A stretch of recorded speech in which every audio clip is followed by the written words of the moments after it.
नाज़रीन, welcome back to the show. Sheikh Rashid Ahmed हमारे साथ हैं जो 20वीं आईनी तरमीम के जो क्रूशल पॉइंट्स थे वो हमने आपके सामने रखे। शेख साहब, मुझे आप ये बात तो आप कह चुके हैं कि इसमें आवाम का तो कोई फ़ायदा नहीं है, तो हम अब इस पर बात ही करना मेरा ख्याल है वेस्टेज ऑफ टाइम होगा। मुझे बताएं कि इसमें नून लीग ने गेन क्या किया है? देखें, ऐसे ही भाई खुदा के बंदों के अपोजिशन का लीडर और वज़ीर आज़म मिल के निगरान प्राइम मिनिस्टर का फ़ैसला करेगा, इन्ना लिल्लाहि व इन्ना इलैहि राजिऊन। मातम करने को दिल करता है कि इज़ इट पॉसिबल? क्या ये वज़ीर आज़म दो हिस्सों में तकसीम होगा? धड़ ऊपरा होगा पीपल्स पार्टी का और नीचे वाला, ऊपर वाला दिमाग और आंखें और नीचे वाला धड़ होगा नून का। और बाबा ये देखें, ये इलेक्शन लड़ने जा रहे हैं, ये कोई किसी नए रिश्ते में मुब्तला होने नहीं जा रहे कि जनाब अली देखें, मेरे सामने एक दो अबूरी वज़ीर आज़म आए हैं और मैं दीवार के साथ कान लगा के सुन रहा था सारे मामलात। मुझे समझ नहीं आई जब सरताज अजीज़ साहब ने एक साइड से फ़ोन किया और उस प्राइम मिनिस्टर को बैरूत में कहते हैं, सर जी मेरा ख्याल है आपकी कमर का और मेरी कमर का नाप तो एक ही होगा ना, कोई मैंने देखा नहीं आपको, बड़े दिन हो गए हैं। मैं परेशान हो गया कि या परवरदिगार, इस मुल्क का प्राइम मिनिस्टर कमर नाप के आ रहा है।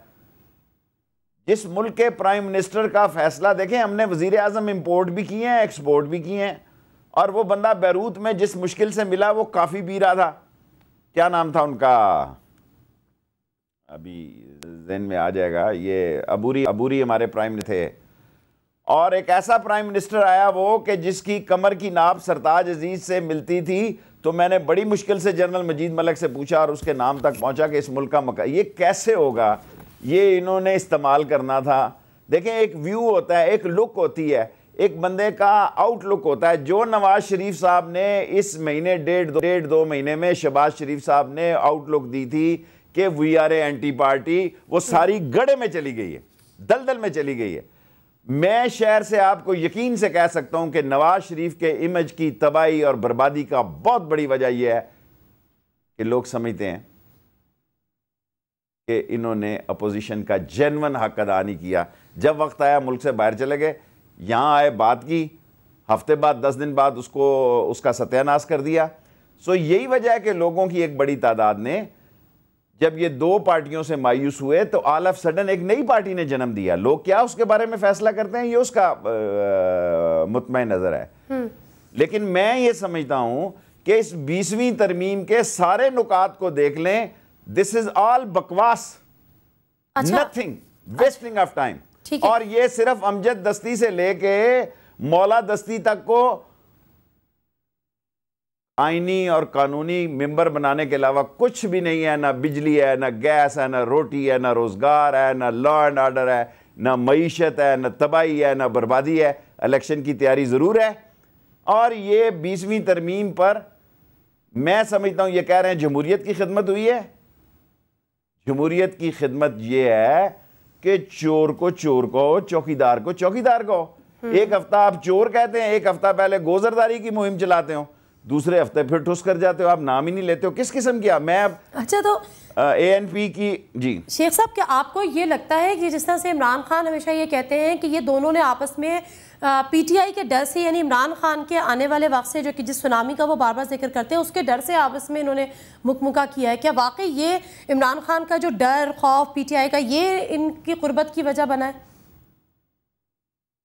मुझे ये तो नहीं पता, लेकिन मैं नहायत जिम्मेदारी से जो मैं बातें सुनता हूँ और जहाँ मैं उठता बैठता हूँ, इस इमरान खान की सियासत और उसके बाहर निकलने से या उसके मासेस में ज़्यादा ज़ोरदार तरीके से आने से, ख़ुद मैंने जरदारी साहब के और जरदारी साहब के हलकों से ये सुना है कि उन्होंने कहा जी हम दो टकराएंगे तो उसका फ़ायदा तो इमरान खान उठाएगा, इसलिए हम अपनी मामलात को समझें।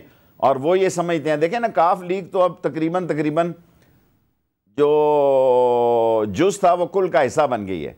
अब नून लीग जो है वो काफ़ी ज़्यादा सस्पेंस में है। मैं ज़्यादा, आप वैसे ही नून लीग को ज़्यादा डिस्कस कर रहे हैं, उनके लीडरों को खुद पता होना चाहिए कि लोग क्या सोच रहे हैं। लोग ये सोच रहे हैं, लोग इसलिए टीवी चैनल पे जा रहे हैं, लोग इसलिए देख रहे हैं, लोग एक खबर देखना चाहते हैं। कल मुझे किसी आदमी ने कहा जी कि चोर, बदमाश, करप्ट, डिसऑनेस्ट जमहूरियत से वो गैर जमहूरी दौर जिसमें दयानत हो, जिंदगी हो, जिसमें कोई आसाइश हो, जिसमें लोगों के मसाइल हों, वो इतना खटकता नहीं है।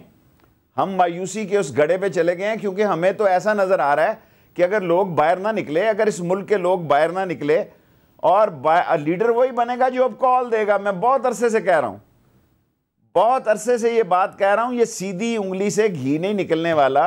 ये हंग पार्लियामेंट होगी। हंग पार्लियामेंट में देखें, अब कोई आदमी सदर जरदारी साहब के खिलाफ बात नहीं कर रहा। नवाज शरीफ साहब ने भी इक्तफा कर लिया और इमरान खान ने भी तकरीबन इक्तफा कर लिया है कि वो नवाज शरीफ की सदर जरदारी की सदारत में इलेक्शन लड़ेंगे। उसके बाद क्या होगा? पहला बजट जो आने वाला है, ये इलेक्शन की पहली धांधली होगी। अच्छा। ये एक ऐसा बजट होगा, ये एक ऐसा बजट होगा जिसपे कोई आने वाली हुकूमत अमल पैरा नहीं हो सकती। डिजास्टर हो रहा है। लेकिन शेख साहब मुझे बताएं, मैंने कल भी एक बात कही। जी फरमाएं। एक बात कहना चाहता हूं। जी जी प्लीज। जो जालसाज होते हैं, जो चालबाज होते हैं, जो नौसरबाज होते हैं, जिनकी घुटी में उस्तादी और जेब कुतराइज़म होता है, इन्होंने IMF को भी वो मालूमात दी हैं कि गलत फोर्ज डॉक्यूमेंट दिए हैं कि खर्चे कम दिखाएं, आमदन ज़्यादा दिखाई। IMF में भी ये पकड़े गए हैं। देखो, यहाँ एक ख़त का मसला नहीं है, यहाँ $60 मिलियन का ही सिर्फ मसला नहीं, यहाँ मसले काफ़ी गंभीर हैं। IMF ये कह रहा है कि यार तुम हमें गोली दे रहे हो, 18 करोड़ लोगों को तो गोली देते हो, हमें तो दिमाग है। अगर वो बेवकूफ़ हैं, अगर 18 करोड़ लोग आपके झांसे में आए हुए हैं, अगर आपने उनको कोई घोट के पिलाया हुआ है, लेकिन हम तो एक इकॉनमी मईशत को समझने वाले लोग हैं। उन्होंने पकड़ लिया इनको कि इन्होंने गलत डॉक्यूमेंट दिए हैं, इन्होंने गलत सारी फोर्ज स्टेटमेंट्स दिए हैं, आमदन की भी और खसारे की भी। ठीक है शेख साहब, मैं थोड़ा सा आगे बढ़ती हूँ, क्योंकि आप वैसे तो कह रहे हैं कि आप नून लीग को ज़्यादा डिस्कस करिए, लेकिन जब 20वीं आईनी तरमीम की बात है तो डेफिनेटली जो असल मुका हुआ है पीपल्स पार्टी तो लेकर ही आई है, MQM लेकर आई है, और फिर नून लीग ने उनका साथ दे दिया है। लेकिन यहाँ पर हम पंजाब हुकूमत की भी बात कर लेते हैं। पंजाब हुकूमत ये कह रही है, वज़ीर आला पंजाब ये कहते हैं कि पंजाब के खिलाफ साजिश हो रही है। प्लस उन्होंने यहाँ पर यह कहा, हमें इतना एक डिफरेंस नजर आता है, क्योंकि एक तरफ तो 20वीं आईनी तरमीम पर मुतफ़िक़ा तौर पर उसकी मंजूरी हो रही है, दूसरी तरफ वज़ीर आला पंजाब ये कहते हुए पाए जाते हैं कि अपनी कमेटी के मुस्लिम लीग नून के रुकन जो है सागडार, जिन्होंने अहम रोल इसमें प्ले किया, उनको मैंने साफ कह दिया है कि जब तक पंजाब का हक नहीं मिलेगा 20वीं आईनी तरमीम मंजूर नहीं होगी। ये कौन सी साजिश पंजाब के खिलाफ हो रही है? वो कहते हैं डेंगू में भी इस्लामाबाद से साजिश हुई, वो कहते हैं जो दवाओं का मसला हुआ PIC केस, इसमें भी पंजाब के खिलाफ साजिश हुई। ये साजिश क्या है, कुछ आपको अंदाजा है? मुझे अंदाज़ा है फिर वो बहुत खफा हो जाएंगे, क्योंकि आजकल वो मेरे साथ राब्ते में है। वो इतने खफा हो जाएंगे कि बहुत। असल बात मैं कौम को बताना चाहता हूँ कि ये रिश्ता लेके उनके पास गए थे जो मुस्लिम लीग कायदे आज़म ने निकाह पढ़ाया सियासी। अच्छा शेख साहब माजरत के साथ ये वज़ीर आला पंजाब आपसे राब्ते में आजकल?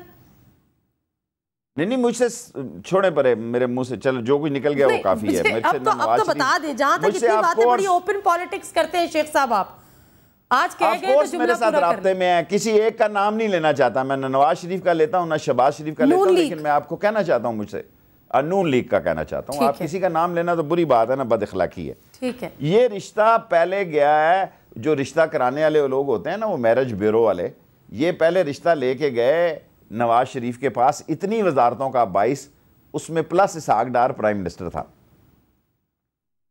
ठीक है, शायद कौम के लिए बड़ी अजीब खबर हो, क्योंकि आसफ जरदारी हर एक का मोल लगाते हैं। उनको मफाद का नाम मफामत रखने में कमाल हासिल है, जमहूरियत की बका के लिए, लोगों की बेहतरी के लिए, लोगों के मामलात के लिए। ये रिश्ता लेकर गए नून के पास लंदन में, और उसमें इसहाक डार प्राइम मिनिस्टर थे। इसहाक डार का दिल था कि ये हो जाए, लेकिन जब वो अपनी सोचते हैं तो फिर ये रिश्ता मुस्तरद कर दिया गया। तो फिर ये रिश्ता गया काफ वालों के घर, वो इंतज़ार बैठे थे, वो डोली में बैठ गए, एकदम 22 सीटर की डोली में बैठ गए, और 22 सीटर की डोली में उन्होंने प्राइम मिनिस्टर के बगैर ये सारा जो वज़रा की लाट थी उनको अपना अंदर किया, क्योंकि ये पार्टी के ज़िंदा रहने की एक वाहिद वजह हो सकती थी, क्योंकि पार्टी टूट फूट का शिकार थी।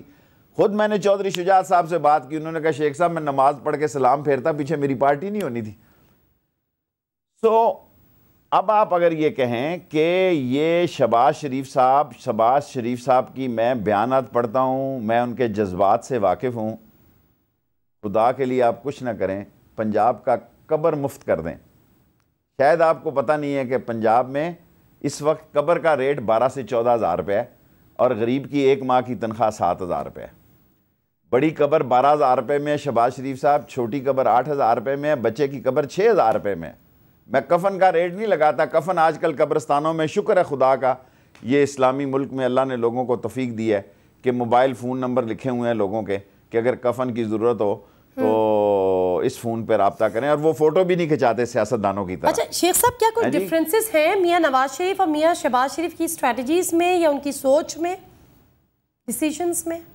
देखें जी, डिफरेंसेस तो ऑफ कोर्स होंगे, पहले दिन से होंगे, आज भी होंगे, लेकिन मैं नहीं समझता कि शहबाज शरीफ साहब की इतनी जुर्रत है कि वो नवाज शरीफ के सामने, वो उसके पीएन से भी डरते होंगे, मेरा बिलीव है। देखें, बाप के मरने के बाद उनका एक फैमिली स्ट्रक्चर जो मैं समझता हूँ कि सियासी सोचों में डिफरेंस होने के बावजूद भी नवाज शरीफ शहबाज शरीफ नवाज शरीफ से अलहदा नहीं हो सकते, और नवाज शरीफ डिक्टेटिंग पोजीशन में रहेंगे, और उनके घर के मामलात और आदाब का मसला भी ये है कि दोनों भाइयों की हद तक, या मैं नहीं समझता, अगली नस्ल का मैं कुछ कह नहीं सकता, लेकिन ये जो लोग अफवाहें उड़ा रहे हैं, आई एग्री कि there may be differences politically, but अगर कोई ये समझ रहा है कि उनमें पार्ट पड़ने जा रहा है वो या तकसीम होने जा रहे हैं, दिस इज टोटली रॉन्ग। अच्छा शेख साहब, मैं जरा दिफा पाकिस्तान कॉन्फ्रेंस पे बात करूंगी, लेकिन ब्रेक के बाद। अभी मैं बात जिस मर्जी चीज पे बात करें। अच्छा, मैं अभी आपसे बात ही करूंगी क्योंकि जब शुरू में आपने कहा कि मैं तो अवामी मुस्लिम लीग का सदर हूं, तो आप मेरा इंट्रोडक्शन यही कराएं। अवाम जितना शेख रशीद को जानती है उतना अवामी मुस्लिम लीग को नहीं जानती।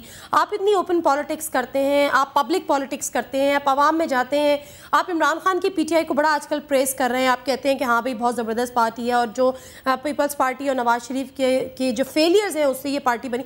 आप अपनी पार्टी को स्ट्रेंथन क्यों नहीं कर सके? आज वो बड़े बड़े जलसे हम अवामी मुस्लिम लीग के क्यों नहीं देखते? बहुत अच्छा सवाल किया। देखें, अब ये कल परसों हमें 2 साल हो जाएंगे, मार्च में 8 मार्च को, सही है। मेरे पास इतने पैसे नहीं है, ना मैं पीटीआई की तारीफ कर रहा हूं, ना मैं इस मुस्लिम लीग को किसी में शामिल करूंगा। ये प्रोग्राम दिखा देना, आप जीतूं या हारूं ये मेरा मसला नहीं है। मैं अपनी ज़मीर के हल्के का कैदी हूं, मैं अपने ज़मीर से वोट लूंगा, और मैं इंशाअल्लाह ताला अवामी मुस्लिम लीग कलम दवात से 18-20 हल्कों में लड़ेगी। मैं खुद 2 हल्कों में लड़ूंगा। मैं जो सच बात है वो कहता हूँ। एक दिन लोग मुझे कहते हैं आप नवाज शरीफ की बात देखें, जब नवाज शरीफ टकराने की बात करता है मैं कहता हूँ यार खड़ा हो, शेर बन। बाद में अगर कोई सर्कस का शेर निकले तो मैं क्या कहूँ कि ये जनाब अली बड़ा कमाल। सर, कौम मौत के कुएं में नाच रही है, बाहर सियासी खुसरे जो है वो बेले ले रहे हैं कि ये जनाब बहुत जमहूरियत है, बहुत ज़िंदगी है, बहुत बड़ा तूफ़ान है, और थिएटर पे लोग देख रहे हैं, लोगों का मजाक उड़ रहा है, हर पार्टी का जलसा कामयाब है। लोग रात 8 बजे चैनल को देखते हैं, टीवी चैनल पे, यार जहां काम की बात हो वहां सुनते हैं, वरना आगे कर लेते हैं। देखिए मसला क्या है, मसला ये है कि खुदा के बंदों मर गए लोग यार, कसम खुदा की। आज मैं अभी लाल हवेली से आया हूं, अकेला बंदा हूं, मैं 15,000 रुपए का बिल दे के आया हूं। मैं झूठ नहीं बोलता, ना मैं कसम उठाने वाला हूं, ना मैं कुरान उठाने वाला हूं। फिर आप कहेंगे आप मौलवियों के साथ दफाए कौन। मैं आज 15,000 रुपया बिल दे के आया हूं लाल हवेली का। लाल हवेली से मेरे जो मुलाजिम है इस्लामाबाद का, किसको 15,000 किसको दिए? बिजली का बिल दिया अपनी हवेली का। अच्छा, बिजली का बिल दिया। कोई मैं ना, मेरा को बच्चे हैं ना उधर, ऐसा है कि एक कमरा है और एक हॉल है, को बैठे 15,000 रुपया मैं आज बिल देकर आया हूँ जी। आप बताएं, एक हॉल में आपके मेरे ख्याल है 3 से 4 एसी लगे हुए हैं जहाँ पे मुकम्मल बैठक होती है। सर ये तो एसीओं का महीना नहीं ना, उस वक्त तो 30-32 हज़ार रुपया आ जाता है, 22,000 रुपया आ जाता है। मुझे समझ है, मैं शेख हूँ, हिसाब किताब मुझसे अच्छा तो नहीं आप समझती ना। अगर आप भी हिसाब किताब मुझे पढ़ाएंगी फिर तो मैं, मेरा ख्याल है, गंदम मंडी में ही चला जाऊँ। ठीक है, नस्ली शेख हूं। अच्छा शेख रशीद साहब, मुख्तसर साहब ब्रेक लेती हूँ, ब्रेक से वापस आऊंगी। तो पहले तो आपसे एक सवाल भी करना है, उसके बाद हम दिफा पाकिस्तान काउंसिल पे ही बात करेंगे। नसीम मुख्तसर साहब ब्रेक, और वापस आएंगे तो शेख रशीद साहब से ये सवाल भी हमारा होगा कि एक तरफ कुछ हल्के कह रहे हैं कि शेख रशीद साहब जल्दी पीटीआई ज्वाइन कर लेंगे, लेकिन उसको तो रद्द कर दिया है। लेकिन क्या कोई अलाइंस होने जा रहा है? क्योंकि उन्होंने कहा है कि नून लीग से मियाँ शहबाज शरीफ हों चाहे मियाँ नवाज शरीफ हों, उनके भी राब्ते हैं। तो क्या आइंदा के जो इलेक्शन से पहले कुछ अलाइंसेस देख रहे हैं? क्या हम अवामी मुस्लिम लीग का भी किसी के साथ अलाइंस देखेंगे, और वो किसके साथ हो सकता है? मुख्तसर सा ब्रेक, वापस आते हैं, हमारे साथ रहें।